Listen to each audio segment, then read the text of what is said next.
এটা কি বন্ধুরা? এটা হলো চাউমিন। আজকে তোমাদের বিভিন্ন রকম সবজি দিয়ে চাউমিন বানানো দেখাবো। কিভাবে আমরা বিভিন্ন সবজি দিয়ে চাউমিন খাই সেটাই কিন্তু দেখাবো। না দেওয়ার মধ্যে আছে মটরশুঁটি।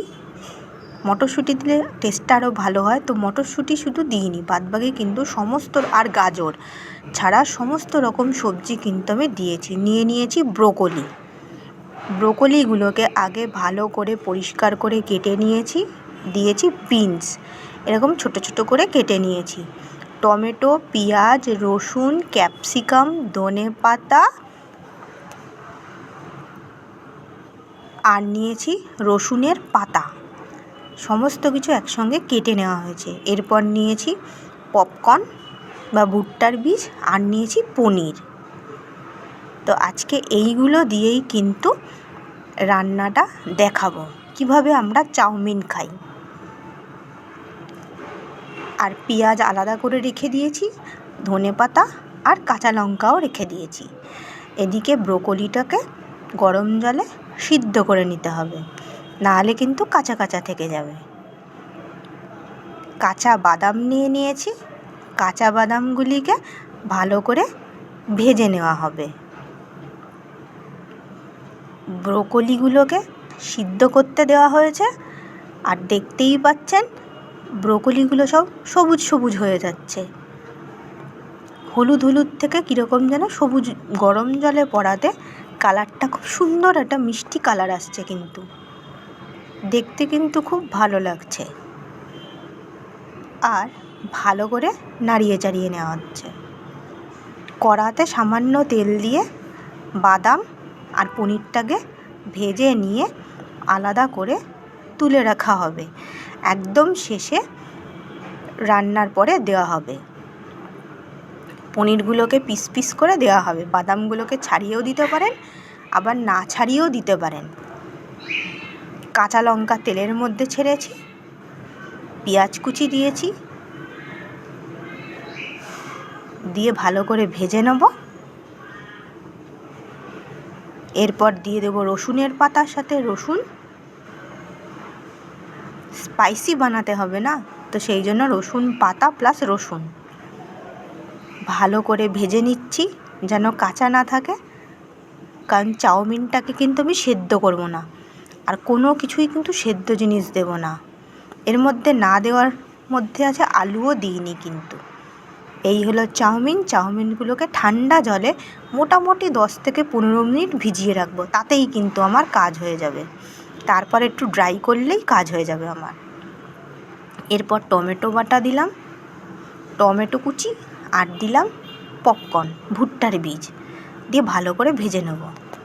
কোনোটাই কিন্তু সিদ্ধ করব না, সবটাই কিন্তু ভাজা হবে। যা রান্নাটা হচ্ছে পুরো রান্নাটাই কিন্তু ভেজে করব, ভাজা না হলে চাউমিন ভালো হবে না। এইবার দিয়ে দিলাম ক্যাপসিকাম। ক্যাপসিকামগুলো ভালো করে ভেজে নেবো একসাথে। যত বেশি তেল দেবে তত কিন্তু টেস্টফুল হবে রান্না, তো আমি কিন্তু তেল অল্পই ইউজ করেছি। এবার দিয়ে দেওয়া হলো বিনস। ভালো করে কিন্তু ভাজতে হবে, নাহলে কিন্তু এই সবজিটা যদি কাঁচা থেকে যায় তাহলে চাউমিন খেতে কিন্তু ভালো লাগবে না। এরপর দিয়ে দেবো সিদ্ধ করে রাখা ব্রোকলি। একমাত্র ব্রোকলিটাই আমি সিদ্ধ করেছি। এর মধ্যে আলু, গাজর, টমেটো অ্যাড করা যায়। এই 3টে জিনিস কিন্তু আমি দিইনি, তাহলে কিন্তু আরও হেভি ভালো চাউমিন হয়। তো যাই হোক, আমি অনেকগুলোই সবজি দিয়েছি এর মধ্যে। এরপর দিয়ে দিয়েছি নুন স্বাদ অনুযায়ী, চিনি দিয়ে দেবো স্বাদ অনুযায়ী, আর সামান্য একটু হলুদ দেবো রঙের জন্য। লঙ্কার গুঁড়োও তোমরা দিতে পারো। লঙ্কার গুঁড়ো দিলে যারা একটু ঝাল পছন্দ করো তাদের জন্য লঙ্কার গুঁড়ো, কাঁচা লঙ্কাও দিতে পারো। আমি লঙ্কার গুঁড়ো অল্প দিয়েছি, যেহেতু আমি বেশি ঝাল খাবো না। এরপর দিয়ে দিচ্ছি দেখো সয়া সস। এগুলো না দিলে কিন্তু স্পাইসি হবে না, তো সয়া সস দিয়ে দিলাম 2 চামচ। টমেটো সস দেব, টমেটো সস না দিলে কিন্তু খেতে ভালো হবে না। এটা দিলাম রেড চিলি দেব, টমেটো সস দেব, সোয়া সস দেবো, মানে যত রকম সস আছে সমস্ত কিছু কিন্তু এর মধ্যে দিয়ে দেবো, যেহেতু সবজি দিয়ে চাউমিন বানাচ্ছি। এটা হলো গ্রিন চিলি, এটাও দেবো, এটা 1 চামচ দেবো।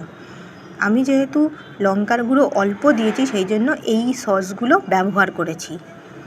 এতে দিলে টেস্টটা, চাইনিজ যে খাবার তার টেস্টটা কিন্তু ভালো হয়, সেই জন্য এই সসগুলো দিয়েছি। দেখুন, যেই না এর মধ্যে দেওয়াতে জল বেরিয়ে এসছে তরকারি থেকে, তাহলে এক্সট্রা করে আর জল দিতে হচ্ছে না, আর খুব সহজেই কিন্তু রান্নাটা করা যায়। আর টমেটোর পরিমাণ কিন্তু আমি 4টে দিয়েছি, যার ফলে টকটক ভাবটা কিন্তু থাকবে।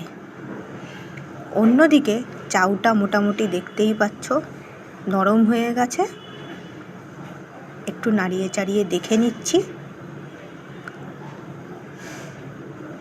এইবার তরকারির মধ্যে চাউমিনটাকে দিয়ে দেবো, অল্প অল্প করে দিতে থাকবো আর নাড়াতে থাকবো, অল্প অল্প করে দিতে থাকবো আর নাড়াতে থাকবো। ভালো করে মিক্সিং করে নেব। যত সুন্দর মিক্সিং হবে চাউয়ের টেস্ট কিন্তু তত ভালো হবে। আর টমেটো সস কিন্তু দেবে অবশ্যই, টমেটো দিয়েছি, তাহলেও টমেটো সস না দিলে টেস্ট ভালো হবে না, সেই জন্য কিন্তু টমেটো সসও দিয়ে দিচ্ছি। ভালো করে নাড়িয়ে চাড়িয়ে নিচ্ছি।